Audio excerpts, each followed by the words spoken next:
We continue the story from the book of Jasher. The great sea was now behind them, a wall of water that had become their salvation and Egypt's grave. The mightiest army on earth was gone, swallowed by the deep. But as the sounds of pursuit faded, a new chapter of freedom began, and it was nothing like they had imagined.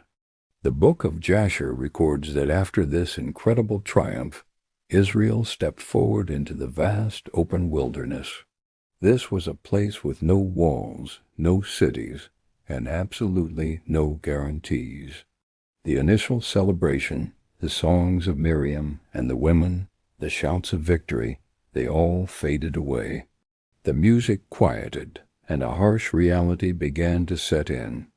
The wilderness was not the empty, peaceful expanse they might have hoped for. It was demanding. It was a landscape that tested every ounce of their strength and resolve. One day turned into 2, then 3 days passed without a sign of water. Then a 4th day dawned, hot and relentless. Their water supplies, carefully carried from Egypt, ran dangerously low and then disappeared completely. Throats began to burn with a desperate thirst. Children cried, the elderly weakened.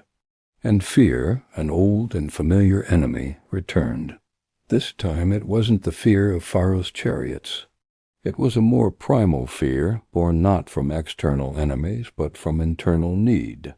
The very desert that symbolized their freedom now threatened to become their tomb. Now it's important to understand how Jasher portrays Israel at this moment. The book doesn't paint them as inherently evil or ungrateful. Instead, it shows them as untrained. They were a people who had just spent 400 years in slavery. They had witnessed mind-blowing miracles, from the plagues in Egypt to the parting of the sea. But seeing a miracle is one thing. Learning to endure through hardship is another. Their deliverance had been sudden and dramatic. Building deep, abiding trust, however, would be a much slower, more painful process. After days of agonizing travel, their scouts returned with news. They had found water. A wave of relief and hope swept through the camp. People rushed forward, imagining the cool, life-giving liquid. But as they reached the pool and dipped their hands in, their hopes were instantly dashed. The water was bitter, undrinkable. The place was called Marah, which means bitterness, and it lived up to its name. The collective mood plummeted from soaring hope to deep despair in an instant. The relief they felt just moments before turned into a new kind of anger. The people began to murmur. But this time their complaints were not directed at their former Egyptian masters. They turned on their leader, Moses. "Why did you bring us out here?" They cried. "Was it just to let us die of thirst in this forsaken place?" The accusation was sharp, filled with the terror of people who felt abandoned and betrayed. The book of Jasher records Moses' reaction. He didn't lash out in anger or frustration at their lack of faith. Instead, he cried out to God. His cry was one of complete dependence. He understood something profound. Leadership in this new reality of freedom required a constant, moment-by-moment return to God for guidance, for strength, for solutions. He had no answers in himself, and he knew it. And God answered. He didn't scold Moses or punish the people for their complaining. He provided a solution. He showed Moses a particular tree. Moses was instructed to take a branch from this tree and cast it into the bitter waters. As the wood touched the water, a miracle occurred. The bitterness turned sweet. The water became pure and drinkable. The entire camp could now quench their thirst. Jasher highlights the lesson here with striking clarity. God did not remove the wilderness. He didn't magically transport them to a land of lush gardens. Instead, he revealed his provision within the wilderness itself. The solution was right there, hidden in plain sight, waiting to be revealed by faith and obedience. The challenge was to learn to look for God's provision in the midst of their hardship, not just wish the hardship away. You would think that after a miracle like that, their faith would be solidified. But the wilderness had more lessons to teach. The people of Israel did not fully grasp the principle God was showing them. Soon after their thirst was quenched, a new crisis arose. Hunger replaced thirst. The supplies of food they had brought from Egypt ran out. The flatbread, the dough they had carried on their backs, was all gone. Stomachs began to rumble, and with the hunger, a strange and selective memory returned. They started to think back on their time in Egypt, but their memory wasn't truthful. It was filtered through the lens of their current discomfort. They conveniently forgot the whips, the forced labor, the grief of their bondage. Instead, they remembered the food. They talked about the pots of meat they used to eat, the fish, the cucumbers, the melons. In their minds, slavery, with its full belly, began to sound safer and more appealing than the frightening uncertainty of freedom. The wilderness was doing its work. It was a refiner's fire, exposing the deep-seated issues that the spectacular miracles had not yet healed. It revealed their slave mentality, their fear of the unknown, and their shallow understanding of the God who had just saved them. In this harsh and unforgiving place, God's plan was not just to save Israel from their enemies, but to teach them who He truly was. He was not just a God of dramatic one-time deliverances. He was a God of daily sustenance, a provider who could be trusted in the small, recurring needs of everyday life. This sets the stage for the next part of their journey. In the portion to come, we will see how heaven itself provides bread for the hungry nation. This daily provision will become a new test, a test of obedience and trust, revealing whether Israel would learn to rely on God for today, instead of just remembering what He did for them yesterday. Don't forget to like, subscribe, and hit the notification bell for more. As we continue our journey through the book of Jasher, the initial euphoria of freedom begins to fade, replaced by a gnawing, persistent reality. Hunger spread through the camp of Israel. It wasn't a sudden crisis, but a slow, steady drain on their strength and their spirits. The book of Jasher records that as the days stretched into weeks, the people's energy weakened, and their patience wore thin. They were free from the whips of their taskmasters, but freedom had not yet taught them how to rely on their deliverer. The murmuring began again, but this time it was louder, more insistent. A collective cry rose from the tents, a lament that echoed through the barren landscape. Would that we had died in Egypt, they said, where we at least sat by pots of meat and ate bread to the full. Isn't it fascinating how memory can distort reality? The hardships of slavery were suddenly forgotten, replaced by a romanticized image of full bellies. Jasher makes it incredibly clear that bondage can start to look appealing when faith is put to the test.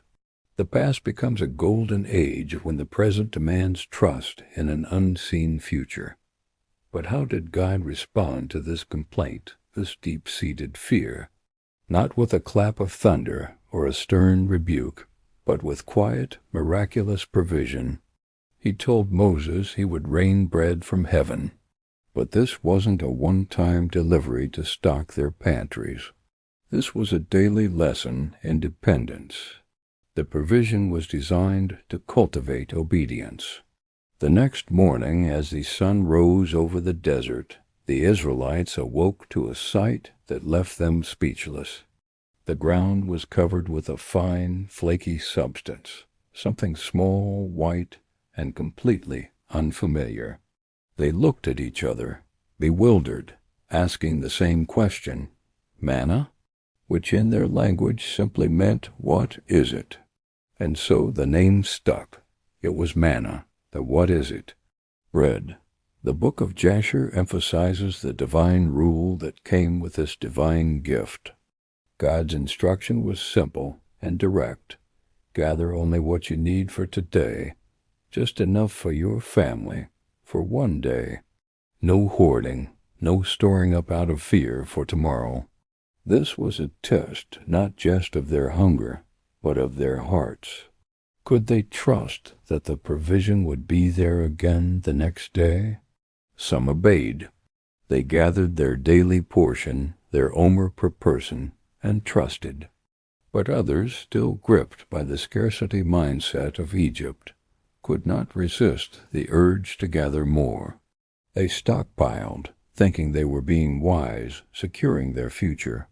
But their wisdom was not God's wisdom. The next morning, those who had hoarded woke to a foul stench. The extra manna they had stored was rotten, crawling with worms. Provision had turned to decay the moment trust was replaced by a desire for control. It was a powerful, tangible lesson. God's blessings are received by faith, not seized by fear. Yet just as they were getting used to this daily rhythm, the command changed. On the 6th day, God instructed them to gather a double portion. Why? Because the 7th day was to be a day of rest, a holy Sabbath. No one was to go out and gather. The food for the Sabbath would be provided the day before, and miraculously, the double portion gathered on the 6th day did not spoil. It remained fresh, a sign of God's sanctification of time itself. Jasher records that this was Israel's first real experience with sacred time. God wasn't just providing food for their bodies. He was teaching them a spiritual rhythm for their souls, a rhythm of work and rest, of gathering and trusting. He was showing them that true dependence on Him required periods of intentional rest, ceasing from their own labor to acknowledge Him as the ultimate source of all things. Still, the lesson was hard to learn. Some, driven by habit or doubt, went out on the 7th day anyway, searching for manna. But as God had said, they found nothing. The ground was bare. The wilderness was a relentless classroom, and every single day it revealed the true condition of their hearts. God did not fail them. Not once. The manna fell again on the 1st day of the new week, and the day after that, and every morning for 40 years. But Israel often struggled to believe that He wouldn't fail them tomorrow. Faith, they were learning, wasn't a one-time decision made at the shore of the Red Sea. It was a daily choice, made fresh every morning when they saw the dew-covered ground and chose to trust for the day ahead. The test of hunger was met with bread from heaven, but the desert has more trials in store. In the next part of our story, thirst will return with a vengeance. Conflict will arise not just with their environment, but within the camp itself. And Israel will learn another crucial lesson. Trust in God does not eliminate the battles of life. It equips you and teaches you how to face them. If you're finding value in this series, be sure to subscribe so you don't miss what comes next. After the miraculous provision of manna, the wilderness did not ease its demands. Thirst returned, a constant, knowing reminder of their dependence. Jasher records that the people quarreled once more with Moses. Their voices, once raised in songs of deliverance, were now sharp with desperation. The water was gone. The wells of Elim were a distant memory. And as supplies dwindled, fear rose like the desert heat, and accusation quickly followed. They confronted Moses, their words echoing a painful, familiar refrain. "Why did you bring us out of Egypt to kill us, and our children, and our livestock with thirst?" This question revealed far more than just a physical need. It exposed a deep-seated mistrust, a spiritual amnesia that forgot the plagues, the Passover and the parting of the Red Sea. It was a cry that questioned the very nature of their rescuer. Had God saved them from Pharaoh only to abandon them to the elements?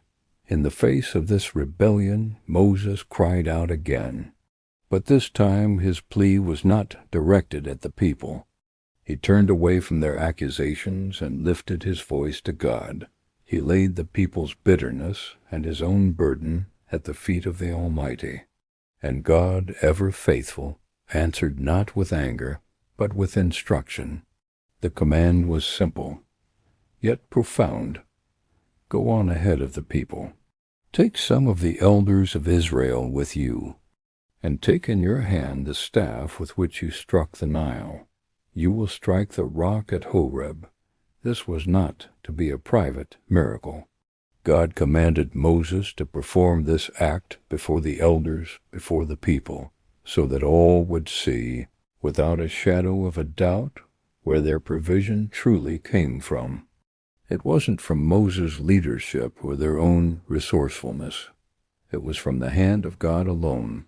So Moses obeyed. In the sight of the elders of Israel, he walked to the designated rock at Horeb. He lifted the staff that had brought judgment upon Egypt, and he struck the stone. And from that solid, lifeless rock, water flowed.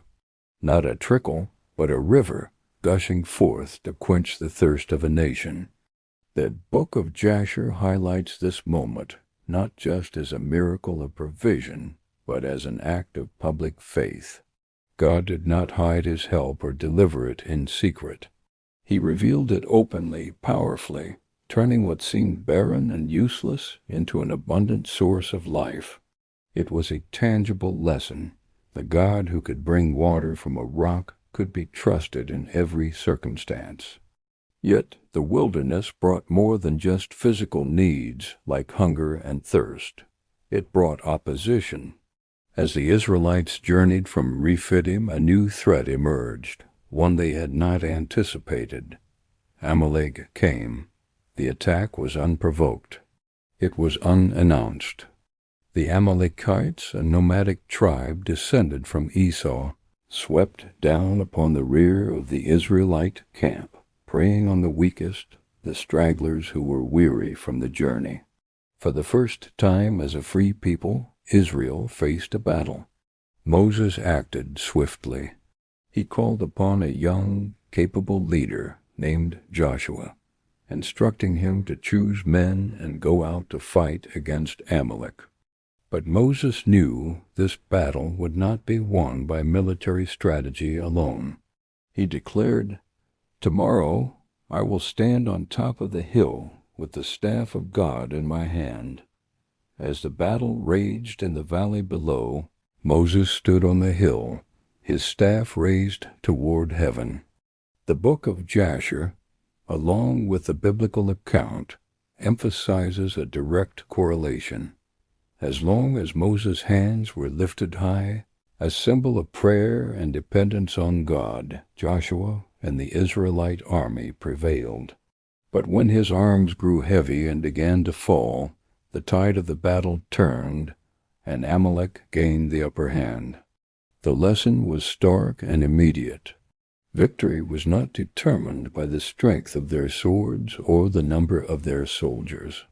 It was determined by their connection to and dependence on God. Seeing this, two men, Aaron his brother, and a man named Hur, came to his side.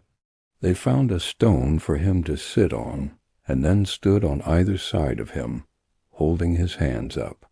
They physically supported their leader, keeping his arms steady until the sun set.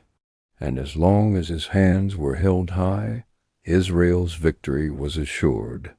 Until the very end of the day, Joshua and his men overwhelmed Amalek and his people with the edge of the sword. Amalek fell, not because Israel had suddenly become a formidable army, but because God was present with them. Their victory was a direct result of their reliance on a power far greater than their own. Jasher records that this battle marked a significant turning point for the fledgling nation. Israel learned a crucial lesson that day. Freedom did not mean the absence of conflict.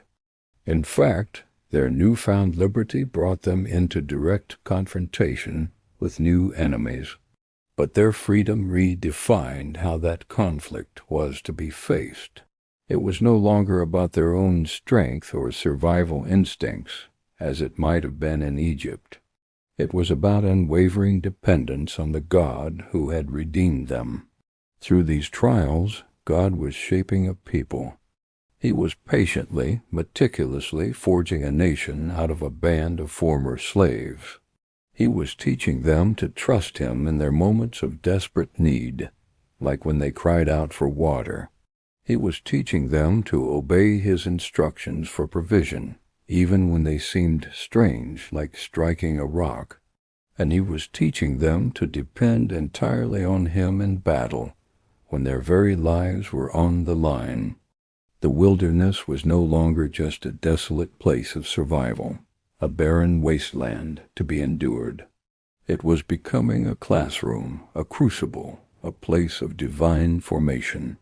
Through thirst, hunger, and war, God was stripping away their slave mentality and instilling in them the heart of a chosen people. Ahead of them still lay the mountain of God, Sinai.